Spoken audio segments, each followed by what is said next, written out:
Hi, my name's Phil. I like talking about politics, and in this video I'd like to discuss the latest reports on postal difficulties resulting from the extreme Tory Brexit, where postal trade between Britain and Ireland is reported to have collapsed due to an inability, for various reasons, to manage our new customs regime. But first, if you'd like to be notified of daily news and politics, please subscribe to the channel and click the bell notification icon.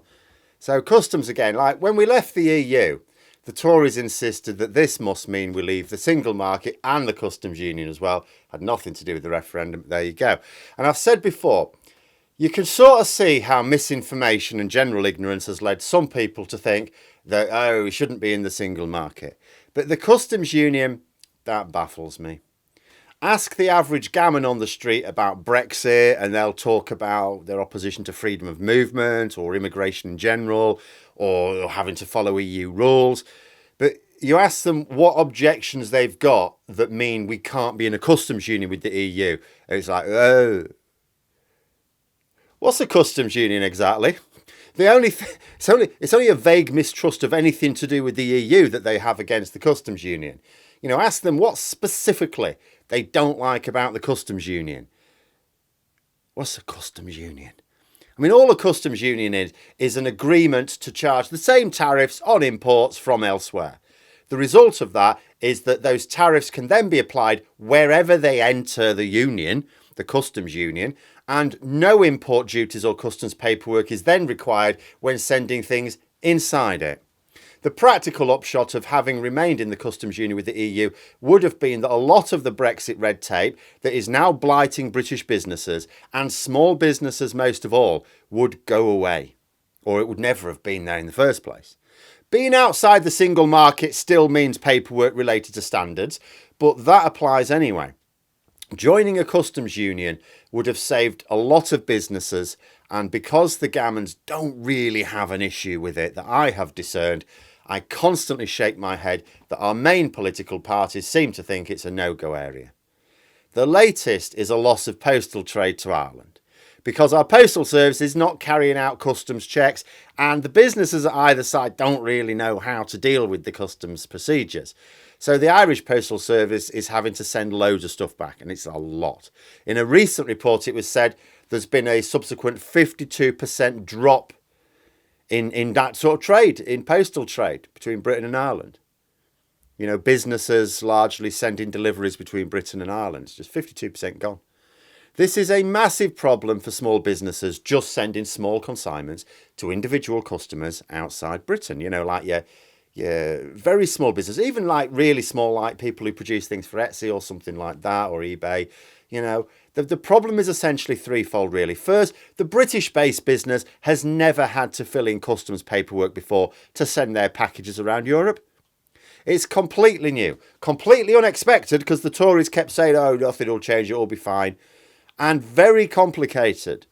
The second problem is that the Irish-based business or customer has never had to deal with customs either, you know, to receive packages from Britain at any rate, and they still don't when importing something from almost the entirety of Europe still.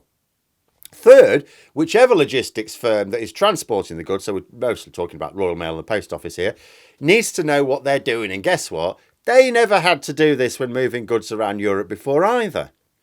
The Irish service is blaming Royal Mail and the Post Office for not making sure everything is in order before sending it on.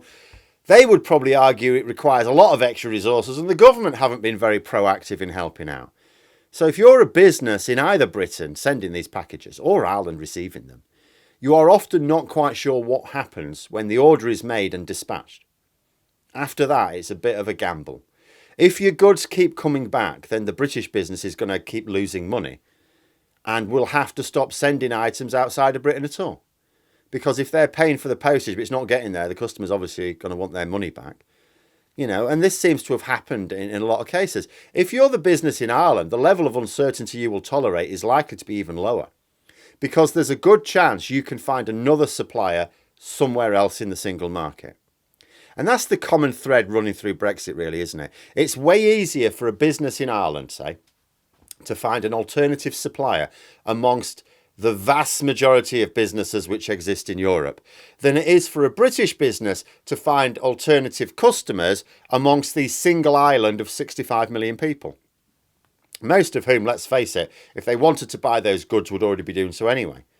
Way easier to find another supplier than another customer without even considering the relative size of the markets. And the reason this is becoming newsworthy now is because of the impact on people sending Christmas gifts. Not so much businesses, people sending Christmas gifts, from Britain to Ireland, especially a lot of family links there.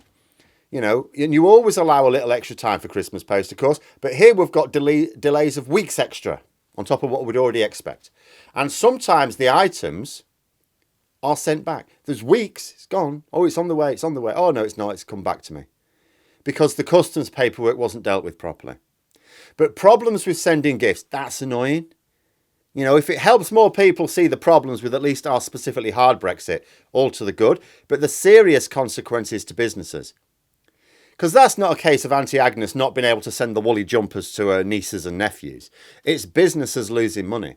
They lost business. That means lower profits. That means lower tax revenues. That means the Tories have another excuse to keep austerity going. It means scaling businesses back so people lose their jobs. With a very small business, it may not be possible to just scale the business back.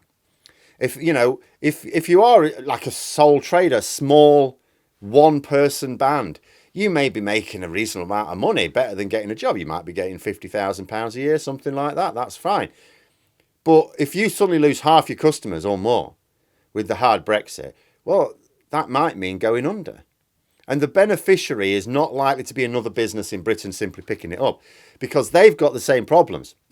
Now, a really large business, they may be able to deal with this specific problem because they may not be sending individual packages via Royal Mail. They may send whole lorry loads and have an office of staff trained to sort out the customs paperwork. But for a small business, like particularly 1 or 2 person operation, you know, the business they lose, that's got a good chance of being picked up by an EU business. You know, we've seen this happening ever since we left the single market and customs union. British businesses having to stop trading with the EU or just moving their operations to an EU country. All of it represents a loss of GDP in Britain and an increase in an EU country. As a result of Brexit, we're actually easing the global downturn for a number of EU countries, aren't we? By giving them a lot of our business.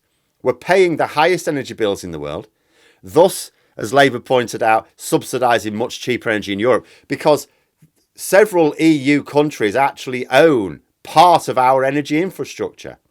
So we're subsidising their energy bills.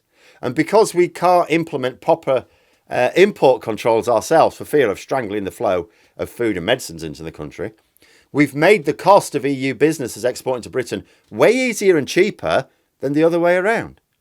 Brexit is basically boosting several parts of the EU. It's almost like an act of charity that benefits everyone, apart from the people who made it happen. I mean, just think about the headline figure again. 52% of postal trade from Britain to Ireland disappeared inside a single year. And another little wrinkle here.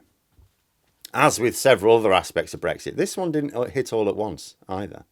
Because from the end of this month, the problems for small businesses, British-based businesses, trying to send packages around the EU, not just Ireland, are going to be stricter. That means that if our postal services don't sort themselves out, and they've got a couple of weeks, even more businesses are going to suffer. And when I say our postal services, I mean that if our government doesn't sort them out, they've got a couple of weeks. But they're too busy picking fights with people both at home and abroad, aren't they, to notice that we're about to progress to another level of Brexit difficulty next year. This is what always gets me. They don't even understand their own Brexit. I wonder how many ministers are even aware this is going to happen in a couple of weeks. But there we are. Those are my thoughts. Let me know yours in the comments below. Hope you found the video interesting. If you did, please click the like button. And if you'd like to support the channel further, the join button for memberships. And until next time, I'll see you later.